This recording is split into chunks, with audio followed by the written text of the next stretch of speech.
Welcome to the Unplugged podcast, brought to you by the team at Under the Mango Tree. And I think we're on. Welcome to another session of Under the Mango Tree podcast. My name is Manmeet. I'm your host for today. We're joined by Ankita and Roli. Ankita is from our shopping team. Roli is part of the Geo team. Welcome to both of you. Today's topic, as we've discussed, your journey into yoga, everything about yoga and your practices. Why don't we start with just like very brief introductions of what yoga is for you? Because everyone has their own definitions, their connections with yoga and their practice. So maybe Roli, why don't we start with you? So yoga happened to me quite late in life. Even though the city that I was born and brought up in is right next to the yoga capital of the world. But I found yoga only after I moved to Singapore. I always wanted to do it, but I think what changed for me in Singapore was it just was more accessible. I remember actually signing up for a studio very early, almost as soon as I moved to Singapore. Oh. It's a different thing that I was paying them a lot of money and not going to the studio for maybe a year or year and a half, and then I got serious. The more I did it, the more I felt calmer, and mentally I think better, like more centered. So it took me 5-6 years of building a practice. Right. I was already like very sure somewhere like midway through that time that I wanted to deepen my practice. By this time, I was doing a lot of reading. So I had read the Yoga Sutra, I had read the Gita, and I was reading like anything and everything that you could find in yoga. More on the resources later. I'd love to know more. But Ankita, what was your journey like? So I started with the practices because of my work. Right. With work came stress. With stress came, the need to find comfort in something that I could connect with. It can't always be people. It couldn't always be people in my life. So what I resorted to is an hour to myself, and hence came yoga. Right. So it was an early morning class. It was Bangalore, such amazing weather. Yeah. I just went to breathe fresh air and learned something on the way. Nice. That's how it started. And then the only time that I took a break was when I was pregnant. I had to be on the bed rest and I wasn't allowed to do anything. Right. And that year plus I used to miss yoga so much. Not because I had done it for so many years, but by the virtue of being disciplined with it, I was good at it. Yeah. So I really missed that part of, having an hour to something which I'm good at, being a part of my routine and my daily regime. So that is something that I missed, but then I got back to it and it's still a part of my life. How are you doing it right now? Like, how do you take the time out to do this, or what are you exactly doing? It's important to me to take time wherever I can. Sure. And I'm a mom to two, a pet and a human. So just making sure that, and it, as cliched as it might sound, but I truly believe that if I am at my best, I can be of best service to them.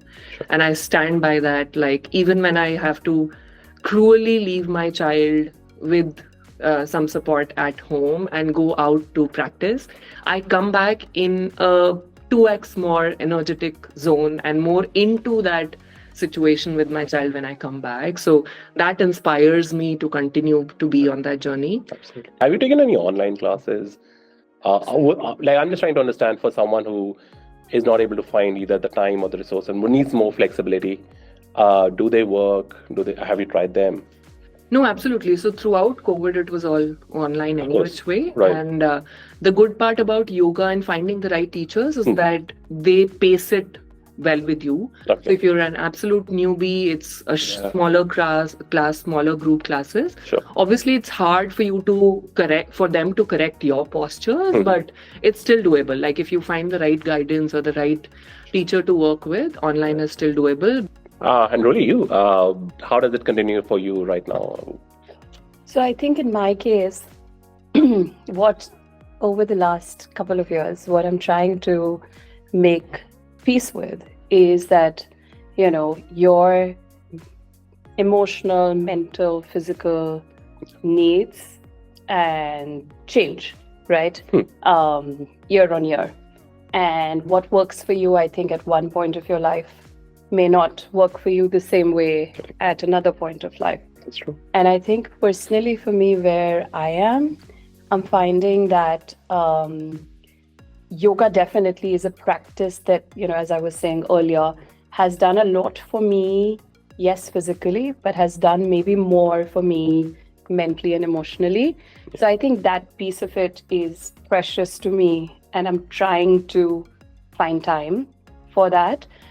I do miss having a very regular discipline of yoga in my life.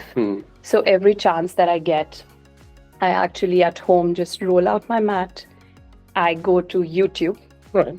and I play a class. Got it. That's also, by the way, how I built my home practice leading up to the yoga teacher training. Got it. I mean, that was religious thing that I would do every day.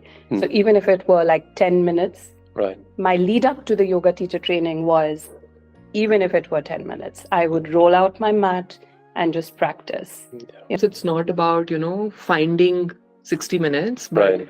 just 15 minutes to stay connected to yourself and just stay disciplined. Yeah. I think, at times whenever I have myself not gotten time because of travel, because of things at home, etc., just finding 10 minutes of mindful breathing Right. has also helped me stay connected to the feeling that I get after a Correct. complete yoga class. Like it True. brings Yeah. you back to your core, Yeah. it centers you, and then it makes you feel that, okay, there's much more happening, and just zooming out gives you the calmness. So Each category of asana has a mental and emotional effect on you. So there are 5 categories. Oh, okay. So 5 one category is a forward fold. Okay. So forward fold is any pose which basically helps you bend All right. weights down, Got it. right? Now you can do that standing, Right. Of you course. can do that sitting, right? So there are different ways of using that Got it. as a technique. What that category of pose does is it helps you get calmer, build more stability, Got it. become cooler, like literally, Yeah. right? You cool down, your body temperature cools down, and Got this it. is gross, but helps with elimination, Right. both physical and mental. Right. Trying to find what works for you, where you are. Like if you're going through a period of lot of stress, right? Like lot of travel, Yeah. overstimulated. Maybe you shouldn't actually be like doing a practice which stimulates you even more. Maybe in that moment, what you need is something which slows you down, right? Which helps you center. Someone like me, or someone who's just wants to get in. A lot of our viewers might just be that. What would you recommend? Right. So the 3 commonly known forms of yoga. Sure. Hatha yoga is all about mindfulness in the layman's term. It's the slowest form of yoga that connects you to every posture that you're doing to your breath. So it gives you mindful practice with every posture that you're doing, and it spaces out the number of postures that you do in an hour as well. So it's slow. Then second part is Vinyasa, that is more about connecting mind, body, and breath. Okay. So although the postures are a little faster, Sure. better paced than Hatha yoga, but you do stay in for some seconds in the same posture where you're able to say direct your breath towards a certain body part and energize a certain body part, and then you move ahead. So it's a very clear establishment of the connection between your chakras as well. And then the third part is the Ashtanga yoga, which is all about activity. So it is all about building muscle strength, strength training. So breaking the myth again, yoga is not all putting your hands like this and sitting and doing something and getting out of it. So there's this form of yoga that totally focuses on muscle training and strength building. So you have a little more complex nature of postures, and then you stay in them so that your body is able to learn that your muscle atrophy changes, and you're able to stay in that pose for longer and build strength in it. So that's how I learned the forms of yoga and found my comfort. You do yoga so you Right. can build a strong body and a strong mind. Yeah. So eventually you can sit in dhyan, Hmm. right? You can meditate Correct. and you can do everything else that follows from there. That's going to become too deep, so we won't go there. Yeah. But there are, different schools and different philosophies that have found their ways, Yeah. which they think are the right ways to get you there. You have to try something, Right. start somewhere, Yeah. be disciplined and routine oriented about it, Correct. and then you find where your comfort lies. What are the resources that you've explored in Google already, or would you be able to tell us about? It's easy for us to just kind of then pick those and like groups at Google, yoga classes. So I took the yoga class in Yes. the Google Gurgaon office Right. pre-COVID, and then I continued for some months after COVID as well. Right. And you would be amazed to know that the yoga instructor who was coming here is one of the very good paid instructors in a very big school of yoga called Sivananda School of Yoga. So Very good. we will be like, you'll be amazed to see the level of quality of Right. trainers Correct. that we have at Google. Yeah. So exactly what you said, Roli, like if you are to start here. Yeah. Because there's quality available here, there's good amount of personal attention. Correct. They really care about your well-being, so it's not a rushed class at all. So start slow, start with the easy access ones, and then during COVID, I also found 2 YouTube channels, Okay. Yoga with Adrian and Yoga with Cassandra. So whenever I'm at home, Yeah. love those ladies, Yes. love Right. the work that you do, Yeah. Oh. amazing. And they have for beginners, for intermediates, they have across school of practices as well. Got it. So it's super cool. So that's where I found my way. And It's interesting you said yoga with Adrian, because I give her a lot of credit oh my god, for my home practice in the early years. That woman is amazing.